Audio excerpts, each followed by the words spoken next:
ওয়ালাইকুম। আগে দলীয় প্রোগ্রামে এলাম মার খাইতাম, আর এখন খিচুড়ি খাই। আর আগে যারা বিরিয়ানি খাইতো ওরা মার খায়। রাজনীতির সিস্টেম এটা ভাই, কিছু মনে করেন না। আমার দিন আছে, আমরা খাই, আপনারা মার খান। ধন্যবাদ। বন্ধুরা, ভাইটি কিন্তু একদম সত্য কথা বলেছে। বাংলাদেশের রাজনীতির এটা হলো সিস্টেম। प्यारी समझ गई। मुझसे मोहब्बत का इजहार करती, काश कोई लड़की मुझे प्यार करती, ये सब क्या देखना पड़ रहा है। काश कोई लड़की मुझे प्यार कर। বন্ধুরা, মোদিজি কাকে উদ্দেশ্য করে এই গানটি গাইছে আপনারা কমেন্টসে অবশ্যই বলে যাবেন। কিন্তু আমি বলুম না, আমার শোরুম করে পারছে না, কেন টাকা নিচ্ছে না, নতুন নোট দিলাম নিচ্ছে না। তারা যদি অ্যালাউ করছে না, তাহলে এটা আমাদের ভুক্তভোগী হচ্ছে। কোন টাকা দিয়ে যদি টিকিট না কাটা যায়, এটা তো হচ্ছে আমাদের জনগণদের জন্য একটা ভোগান্তি। নতুন টাকা দিছি, বাট এটা দিয়ে টিকিট কাটা যাচ্ছে না। এখন তাহলে পুরান টাকা ছাড়া আসলে অপশন নাই তো। কি জানি, আমি বলতে পারতেছি না কেন এটা হচ্ছে। নতুন টাকা নিচ্ছে না মেট্রো রেল। আসলে মেট্রো রেল তো স্বৈরাচারদের বানানো, তাই মেট্রো রেলও স্বৈরাচারই করছে। এখন কি তাহলে মেট্রো রেলে পরিবর্তন করে দিতে হবে?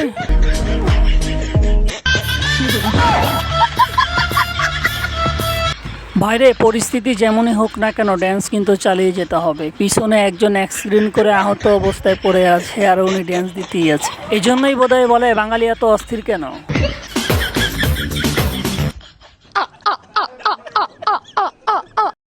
আমরা সবাই জানি হিরো আলমের একে একে 3টি বই চলে গেছে। তো এক অনুষ্ঠানে হিরো আলমকে জিজ্ঞাসা করা হলো, আপনার এই বই দিনে যদি গান গাওয়াতে বলা হয় তাহলে আপনি কোন গানটি গাবেন? হিরো আলম কি বলে শুনুন। 3 বউ আপনার চলে গেছে, এই 3 বউয়ের উদ্দেশ্যে যদি একটি গান গাইতে বলি, আপনি কোন গানটির লাইন গাইবেন? ভালোবেসে গেলাম শুধু, ভালোবাসা পেলাম না, আশায় আশায় দিন ফুরালো, বলে আশা পূরণ হইল না, তবু আশা পূরণ হলো না। ভাই মেয়েদের প্রিয় খাবার কি? ভাই মেয়েদের প্রিয় খাবার হচ্ছে শখের বেটার মাথা। এখন আবার আপনারা কেউ বললেন না, ভাই আপনি কিভাবে বুঝলেন? আপনার মাথা কেউ খাইছেনি।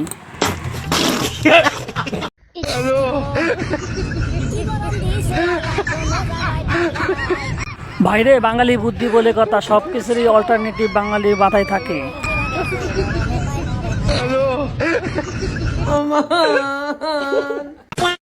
সিনথিয়া, এটার নাম কি? তুরমুজ, মধু মধু, রসমালাই। বন্ধুরা, এই বিদেশিনীর মুখে মধু মধু ডাকটি কেমন লেগেছে কমেন্টসে বলে যাবেন। ওকে বন্ধুরা, দেশে তো আবার করোনা ভাইরাস চলে আসলো। তো এবার করোনায় আক্রান্ত হলে কি করবেন? করোনায় আক্রান্ত হলে ঘরে বসে থাকবেন না ভাই, নিকটস্থ চাঁদাবাজকে জড়িয়ে ধরুন। বন্ধুরা, এবার আসুন ভারতের প্রধানমন্ত্রী ও মুসলমানদের রক্ত পিপাসু নরেন্দ্র মোদীকে যেভাবে তুলুধুলু করলেন এক সেনা সদস্য। मोदी की नसों में लहू नहीं, गरम सिंदूर बह रहा है। मोदी का दिमाग ठंडा है, ठंडा रहता है। अच्छा, लेकिन मोदी का लहू गरम होता है। और अभी तो रुको, क्लाइमैक्स अभी बाकी। फालतू के पता नहीं, प्रधानमंत्री है, बिल्कुल ही दिमाग से ही पैदल है प्रधानमंत्री। इसको यही नहीं पता क्या क्या बोल रहा है। अबे बुढ़ा हो गया, बेशरम, शर्म नहीं आती। मुझे लगता है इसको मेंटली डिस्टर्ब हो गया है। इस प्रधानमंत्री को पागल खाने में दिखाओ। क्या কথা কি ক্লিয়ার না ভেজাল আছে? देश के प्रधानमंत्री को शोभा देता है, किसकी रगों में भाई सिंदूर बह रहा है, और कह रहा मेरी रगों में गरम सिंदूर दौड़ रहा है। भाई एक इंजेक्शन मैं भी लगा देता हूँ गरम सिंदूर का, लगवा के तो देख, एक मिनट नहीं टिकेगा, समझ गया ना, सीधा मोक्ष की प्राप्ति हो जाएगी।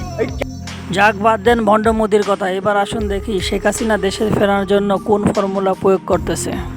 পুরান ফর্মুলা আর কাজ করছে না, এই জন্য নতুন ফর্মুলা বানাতে হবে। তার জন্য প্রথমে দিলাম আপনজনের বেদনা, এর সাথে মিশালাম বিএনপি ফর্মুলা, তার সাথে মিশালাম জামাতের ফর্মুলা। এবার হয়ে গেল নতুন ফর্মুলা।